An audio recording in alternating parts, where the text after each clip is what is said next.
Alors les moulins, ça fait plusieurs fois que j'expose. La première fois que j'ai exposé, c'est moi qui ai essuyé les plâtres du moulin, c'est-à-dire que c'est moi qui ai fait la première exposition en 1788. Non, c'est en 1988, pour le bicentenaire. Pour le bicentenaire. Et là, j'avais vraiment essuyé les plâtres. Alors, à force de les essuyer, j'ai gratté les plâtres, et puis je les ai récupérés, j'en ai fait des sculptures, et je les présente ce soir, là, au bout de quelques années d'efforts.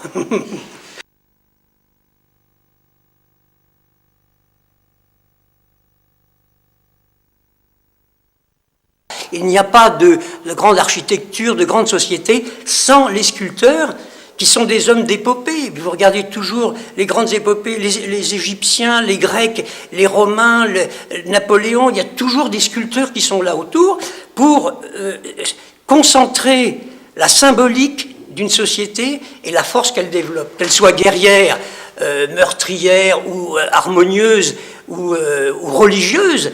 Il y a toujours un sculpteur qui traîne quelque part.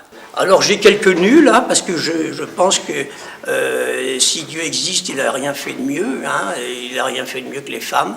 Voilà, alors j'ai une certaine tendance à vouloir recopier, me prendre pour un demi-dieu. Peut-être que j'y arriverai un jour.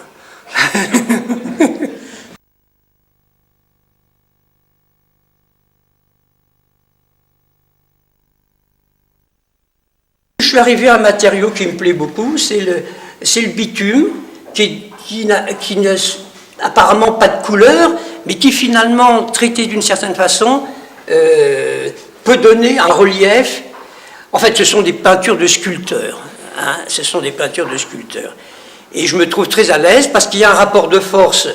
Ce n'est pas des pinceaux à 3 poils, c'est des rapports de force avec le support de la surface qui fait que je peux donner des impulsions fortes, momentanées sur quelque chose que je pense à un certain moment, par exemple les tours de Manhattan qui se sont effondrées, les tempêtes, les paysages abîmés par l'homme, et puis voilà, j'y trouve un moyen d'exprimer fortement mes pulsions créatrices.